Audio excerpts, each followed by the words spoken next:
Hello,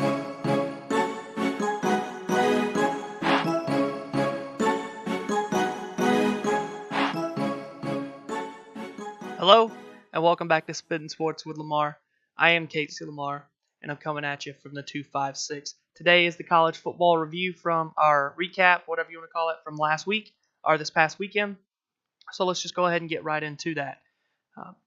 You had number one Alabama playing at Arkansas on Saturday. Alabama's offense just kept doing what they're doing. Defense didn't look so hot. They gave up 31 points, the most points they've given up this year. They gave up one touchdown with roughly 13 seconds left in the game, I think was the exact number. But Alabama won 65-31. No issues with Arkansas. Alabama has Missouri this weekend. Next, you had number 2 Georgia. They took on Vanderbilt at home. Zero problems for the Bulldogs.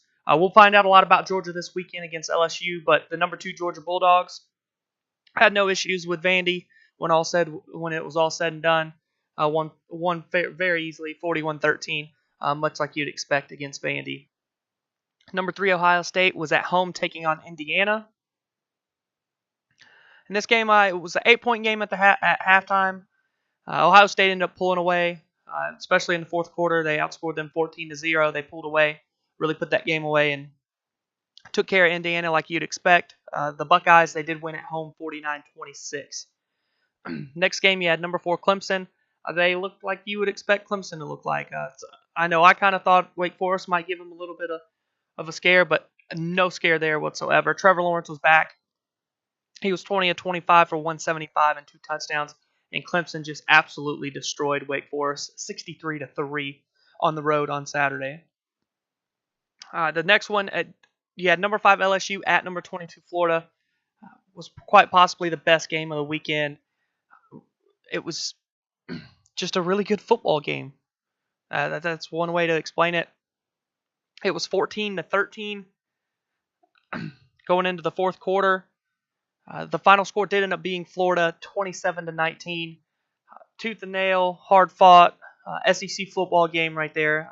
Especially being from the South, that's a LSU Florida game. They just really went after each other. Florida's defense ended up with that huge pick near the end of the game. But it just a great football game in general. Florida looking really good now. LSU suffered a loss, obviously a big loss. But LSU, they have 2 top 10 wins in their pocket. Florida's not a bad loss, and they get Georgia this Saturday. So we'll see if LSU can get back in the picture. But Florida, huge win at home for Dan Mullen, 27-19 over number 5 LSU. Next, you had Notre Dame, which a lot of people would say this was probably their last hurdle on their way to possibly going undefeated and going to the playoffs. They went to Virginia Tech, and it wasn't close. They won 45-23. I know a lot of people picked that to be an upset. With Enter Sandman, Virginia Tech going crazy at home, night game, and Notre Dame was having none of it. They handled Virginia Tech really easily. 45-23 was the final for the Fighting Irish. And they've got a much easier road going forward with their schedule. But USC, obviously, to end the season. The next one was an amazing game as well. But Texas was beating the absolute you-know-what out of Oklahoma. And then they let Oklahoma come back and tie. I jokingly said, Oklahoma's going to come back and tie the game. Kind of half joking. Then Oklahoma actually did come back. Tied the game. And then they were all those hopes and dreams were crushed with the field goal right at the end of the game to win. Texas, a lot of people, Texas back, blah, blah, blah. That opening season win's really going to hurt Texas, but they're in the top 10 now. But they defeated the Oklahoma Sooners 48-45. Sam Ehlinger was amazing, obviously. But the Longhorns look really good now after that terrible game they started the season with against Maryland. Next, Auburn. We knew Auburn had some problems. I didn't think Auburn's problems were this bad. Mississippi State was having offensive problems. Auburn is having offensive problems. They are bad. Auburn is bad. They went to Mississippi State. Number 8 Auburn went to Mississippi State, and they got absolutely handled, 23-9. I know that's not absolutely like, but they did nothing. They kicked 3 field goals in the game. Their offense is terrible. Nick Fitzgerald ran right through them. Uh, he had 28 carries, 195 yards, and 2 touchdowns. That's Mississippi State's quarterback. Auburn, it looks like it's turning out. It might turn out to be a long, long season. It looks like that wheel could be rolling downhill fast for Auburn right now. But they get beat by Mississippi State over the weekend, 23-9. The next game, you had West Virginia, Kansas. West Virginia took care of business like you would expect, 38-22 over the Kansas Jayhawks. Will Grier, another 300-yard game, another 4 touchdowns. He's great. West Virginia's great.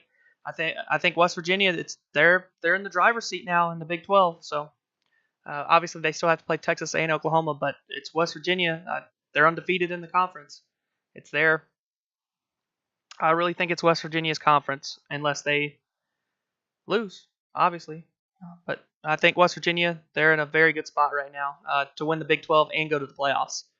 Washington, much closer game than expected. I know UCLA scored late, but number 10 Washington, they did beat UCLA 31-24. Much closer than you expect. UCLA is bad. They're really bad.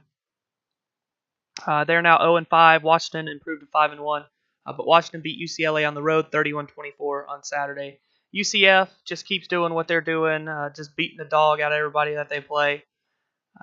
UCF, number 12, just beat the dog snot out of SMU, 48-20 was the final score there. Kentucky finally faltered.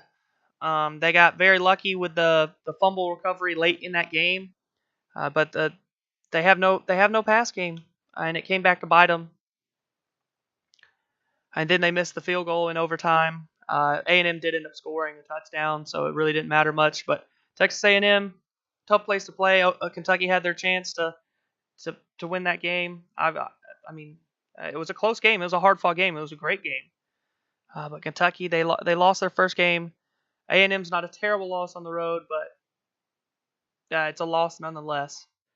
The Wildcats finally lose their first game. They're now 5-1. Texas A&M is now 4-2. But yes, A&M won that game over Kentucky in overtime, 20-14. The next one, Stanford, is falling apart. They lost. They lost obviously to Notre Dame last week, and then this week they got whacked on their home field by Utah, 40-21. That's Stanford's second loss, so their playoff hopes are pretty much gone at this point. They can still win the Pac-12, obviously. But KJ Costello, he did have a decent game, 380 yards, a touchdown. But all in all, Utah went on the road to Stanford, handled them a relatively easy 40-21. You had Michigan and Maryland. Michigan, no problems in this game. It looked like it might be early when Maryland returned that kickoff early or in the first quarter, but not at all. Michigan's looking real good now, and that Notre Dame loss is not a bad one. Notre Dame is looking really good. Which in turn makes Michigan's loss to them not look so bad. But Michigan easily handled Maryland when all was said and done. 42-21, the Wolverines over the Terrapins on Saturday.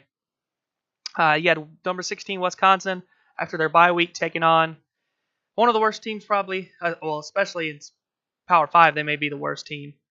They were playing Nebraska. Long road ahead, but you got to give them time. Wisconsin did win that game 41-24. Jonathan Taylor, beast. 24 carries, 221 yards, 3 touchdowns for the Badgers. Adrian Martinez didn't have a bad game for Nebraska. He was threw for 384 and 2 touchdowns, but of course Wisconsin, they won by 17. 41-24 was the final game there. Our final score there in that game. Miami, Florida State was a good game. Florida State was way ahead. It looked like that game was over. It was 27-7. It was like, okay, the game's probably done. And then Miami just took off. They came storming back against Florida State, and they ended up picking up the win 28-27. Florida State's in a world of hurt right now. Miami keeps their hopes alive. Especially in the ACC and especially in the national picture. They improved to 5-1. Florida State falls to 3-3. It looked like Florida State was finally gonna win a game against a good opponent, and they choked it away late in the second half of that game. Miami won 28-27. Northwestern got to play both Michigan State and Michigan back-to-back weeks. They gave the game away. Well, they lost the game late against Michigan last weekend, but this weekend they didn't give the game away or let Michigan State come back and beat them. Northwestern ended up beating the Spartans 29-19 was the final score there. Northwestern improved to 2-1 in the Big Ten, 2-3 overall. Michigan State fell to 3-2. Michigan State, man. Arizona State, not such a bad loss. Northwestern, I don't think is such a bad loss, but any hopes they had for being anybody this year, obviously they're way and done and through, obviously. But Northwestern got the job done against Michigan State at Michigan State, 29-19. Arizona State took on number 21 Colorado. So that loss for Michigan State's looking worse and worse every week, it seems like now. Arizona State fell to 3-3 overall in the season. Colorado improved to 5-0. Colorado is looking really, really, really nice right now. But Colorado, they did pull out the 7-point win, 28-21 at home against Arizona State. Colorado, not anybody's talking about them. Undefeated on the season, 2-0 in the Pac-12. Colorado, they could be sneaking up and surprising a lot of people in the Pac-12 this season. But yes, the number 21 Colorado, they got the job done at home against Arizona State, 28-21. NC State, number 23 NC State was at home playing host to Boston College. They were up 28-10 going into the fourth quarter, and then they gave up 13 fourth quarter points. And the final score ended up being closer than the game really seemed to be. The final score was 28-23. The North Carolina State, the Wolfpack, they stayed undefeated 5-0. I wish that game they had against West Virginia wouldn't have got canceled. That would have been one heck of a game to see, but it did get canceled. But NC State is 5-0 now, 2-0 in the ACC. They're looking real nice as we go forward. Finley, he's still a good quarterback, like he has been the last few years for the Wolfpack. He threw for 308 and 2 touchdowns in that game. But yes, like I said, North Carolina State, they got the job done against Boston College, 28-23. And rounding out the game of top 25 teams, or the games of top 25 teams for this past week, Iowa State was on the road at number 25 Oklahoma State, and the Cyclones got it done. Iowa State got it done against the Cowboys, 48-42. Another high score, of course, out of the Big 12, always is. It was 30-21 at the half. Iowa State leading. They led after every quarter, and obviously they won the game. Oklahoma State scored 14 in the final quarter, but Iowa State scored 8, which gave them 6 points. The 6 points they needed to win, or to get the 6-point win over Oklahoma State, I should say. But Iowa State gets their first conference win of the season and their second win overall, 48-42 over the Cowboys. But that is all the top 25 games from this past week of college football. I'll check the rankings real quick. Nothing too crazy. Texas was the big jump, obviously. They jumped to number 9. LSU fell to 8 after their loss to Florida, and Florida jumped up. LSU dropped 8 positions to 13 after their loss to Florida, and Florida moved up 8 positions to 14 after their win over LSU. Auburn fell 13 spots to 21, and this is the AP poll. And Cincinnati, they're new to the rankings. South Florida's now ranked. A&M's ranked again. Mississippi State's ranked again. But the top 4 unchanged after this week. Alabama did have 59 first place votes. But that is it for today's video. If you did enjoy, go ahead and leave a thumbs up, share the content, and subscribe to the channel. But this has been Spittin' Sports with Lamar. I am Casey Lamar. Look forward to seeing you all tomorrow.